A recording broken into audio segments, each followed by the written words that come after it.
Dans un village prospère niché au cœur de l'Afrique de l'Ouest, vivait un homme nommé Damba.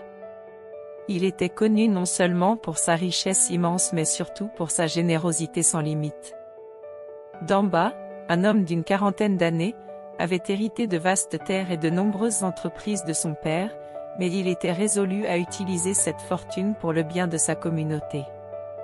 Damba ne se contentait pas de gestes ponctuels de bienveillance, sa générosité était un engagement quotidien envers son village. Chaque matin, bien avant que le soleil ne se lève complètement, on pouvait le voir marcher dans les rues du village, saluant chaque habitant par son nom, écoutant leurs préoccupations et leurs besoins. Son amour pour le village et ses habitants se manifestait dans chaque action qu'il entreprenait.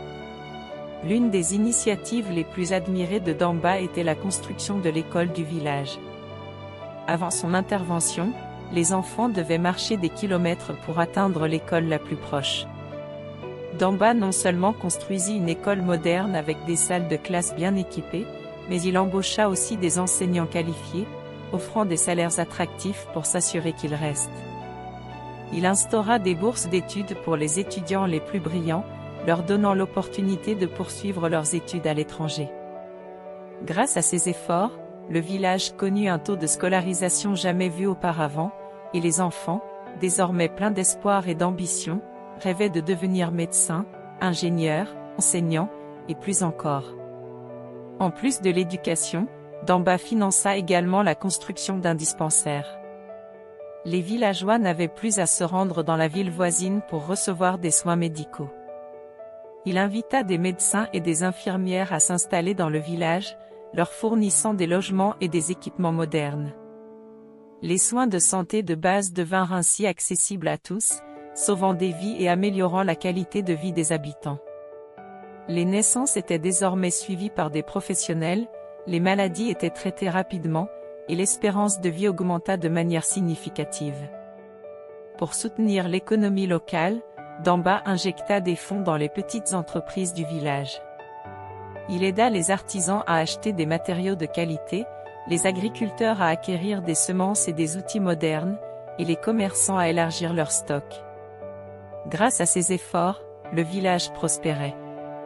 Les marchés étaient animés, les étals remplis de produits locaux, et les visages souriants témoignaient de la satisfaction générale. Les femmes tissaient des tissus colorés, les hommes fabriquaient des outils et des meubles, et les agriculteurs produisaient des récoltes abondantes. Le village était devenu un modèle de prospérité et de coopération. Damba organisait également des fêtes et des célébrations pour renforcer les liens communautaires. Il finançait les festivals traditionnels, où la musique, la danse et les récits oraux étaient à l'honneur. Ces événements permettaient aux villageois de se retrouver, de partager des moments de joie et de renforcer leur identité culturelle. Damba était toujours au centre de ces célébrations, distribuant des cadeaux et des sourires, et rappelant à chacun l'importance de l'unité et de la solidarité. Un jour, alors que Damba se promenait sur la place du marché, ses yeux croisèrent ceux de Fatou. Elle était belle, avec une grâce naturelle et une intelligence qui transparaissaient dans chacun de ses gestes. Fatou était connue pour sa sagesse et son dévouement à la communauté. Elle enseignait aux jeunes filles du village des compétences artisanales et des valeurs de vie. Sa présence lumineuse et son sourire chaleureux attiraient l'admiration de tous. Damba fut immédiatement attiré par Fatou. Il appréciait son esprit vif et son dévouement, il sentit en elle une âme sœur. Ils commencèrent à passer de plus en plus de temps ensemble, partageant des idées et des rêves pour l'avenir du village. Leur amour fleurit rapidement, et bientôt, ils décidèrent de se marier.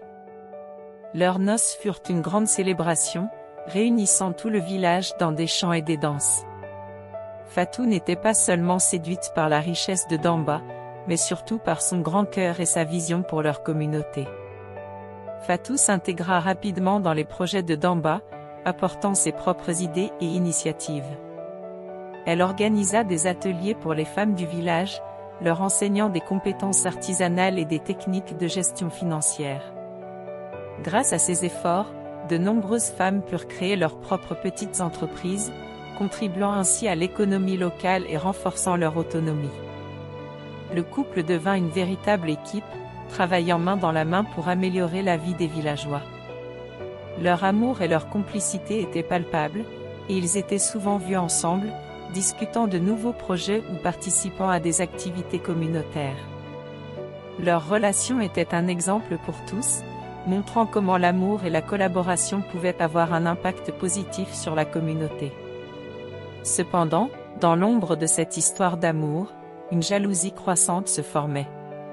Suleiman, un ami d'enfance de Damba, était rongé par l'envie. Bien qu'il ait bénéficié de la générosité de Damba, il ne pouvait supporter de vivre dans son ombre. Suleiman rêvait de s'approprier la richesse et l'influence de Damba. Il élabora un plan machiavélique pour détruire Damba et s'approprier tout ce qu'il possédait. Suleiman commença à semer des graines de doute dans l'esprit de Fatou. Il lui parlait des faiblesses et des erreurs de Damba, exagérant des incidents mineurs et inventant des mensonges. Fatou, malgré son amour pour Damba, commença à douter. Suleiman exploitait ses insécurités, suggérant que Damba ne l'aimait pas réellement, qu'il utilisait simplement sa richesse pour manipuler les gens. Suleiman était habile dans ses manipulations. Il trouvait des moments où Fatou était vulnérable, exploitant ses peurs et ses doutes. Il lui parlait des sacrifices qu'elle faisait pour Damba et insinuait que Damba ne les appréciait pas à leur juste valeur. Peu à peu, Fatou commença à se laisser influencer par ses paroles venimeuses. Sous l'influence de Suleiman, Fatou commença à agir contre Damba. Elle détourna de l'argent des projets de Damba et l'utilisa à des fins personnelles, tout en essayant de faire porter le blâme à d'autres. Elle sema la discorde entre Damba et les villageois, propageant des rumeurs selon lesquelles Damba n'était pas aussi généreux qu'il le prétendait.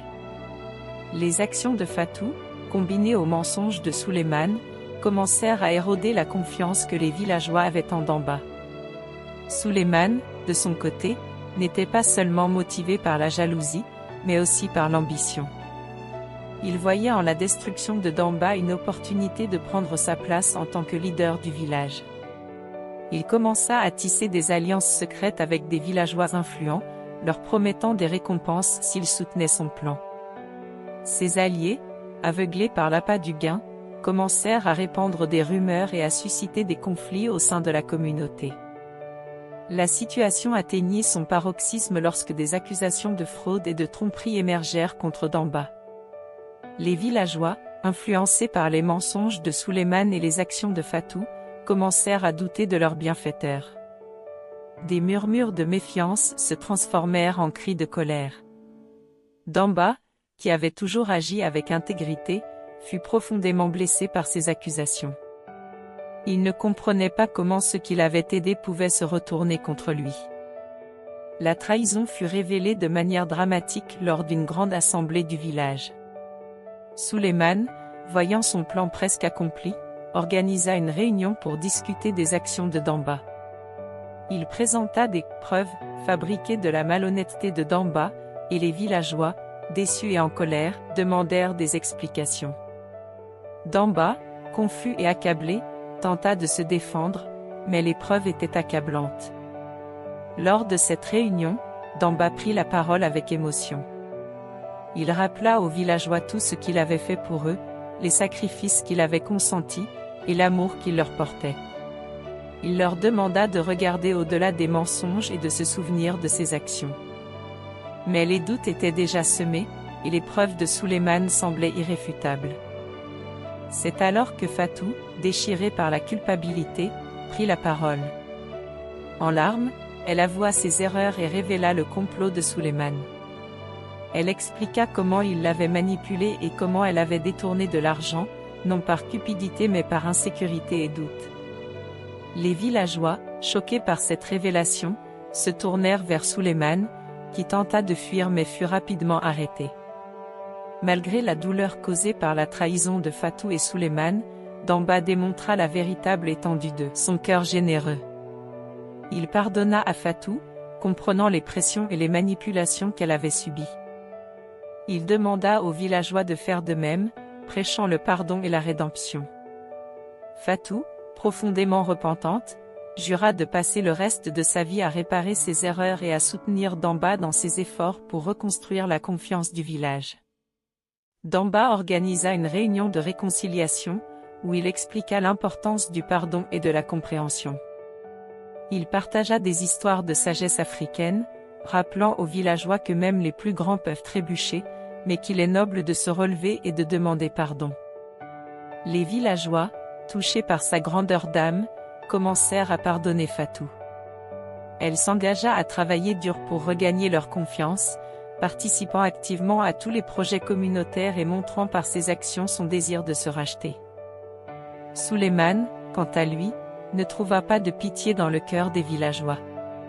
Son acte de trahison était trop grand pour être pardonné si facilement. Il fut banni du village, condamné à vivre en exil pour le reste de sa vie.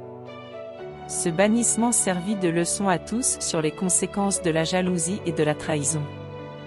Souleymane erra de village en village, jamais accepté, toujours rejeté pour ses actes passés.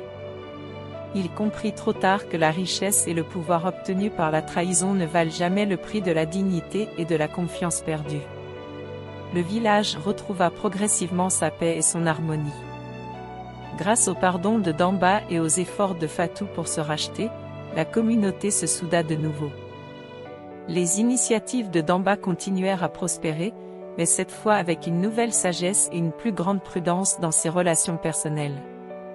Il apprit à évaluer les intentions des gens avec plus de discernement, tout en maintenant sa générosité et son engagement envers le bien-être de sa communauté. Fatou devint une figure centrale dans le village, non pas par sa position de femme de Damba, mais par ses propres efforts pour faire amende honorable. Elle organisa des ateliers de réconciliation, aidant les villageois à surmonter leurs propres conflits et à apprendre l'importance du pardon et de la coopération. Sa transformation inspira de nombreux habitants, montrant qu'il est possible de changer et de se racheter.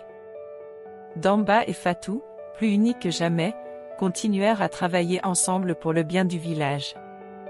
Ils instaurèrent des conseils de village pour assurer que chaque voix soit entendue et que les décisions soient prises de manière transparente et collective. Les villageois, désormais plus vigilants, participèrent activement à la gestion des projets communautaires, renforçant ainsi la solidarité et la confiance au sein de la communauté. Le village prospéra sous la direction de Damba et Fatou. Les enfants, désormais éduqués et en bonne santé, avaient de grands rêves et aspiraient à réaliser des choses extraordinaires. Les femmes, grâce aux ateliers de Fatou, devinrent des entrepreneurs prospères, contribuant de manière significative à l'économie locale. Les hommes, inspirés par l'exemple de Damba, travaillaient dur et s'entraidaient pour assurer le bien-être de leur famille et de leur communauté. Damba lui-même continua à incarner les valeurs de générosité et de sagesse. Il voyageait dans les villages voisins, partageant son histoire et ses leçons, inspirant d'autres communautés à suivre son exemple. Il fut invité à des conférences et des forums, où il parla de la vraie richesse, celle qui vient du cœur et qui se manifeste par des actions désintéressées. La légende de Damba et Fatou devint une histoire transmise de génération en génération, rappelant à tous que même dans les moments de trahison, la bonté et le pardon peuvent restaurer la paix et l'harmonie. Le village, autrefois connu uniquement pour sa prospérité matérielle, devint un symbole de résilience, de rédemption et de véritable richesse. La vraie richesse n'est pas dans ce que l'on possède mais dans ce que l'on donne de son cœur. Le pardon et la rédemption peuvent restaurer la paix et l'harmonie, même après les plus grandes trahisons. La générosité, la compassion et la capacité à pardonner sont les véritables trésors qui enrichissent les communautés et les âmes. Si vous avez aimé cette histoire, abonnez-vous et laissez un petit commentaire chaleureux pour m'encourager.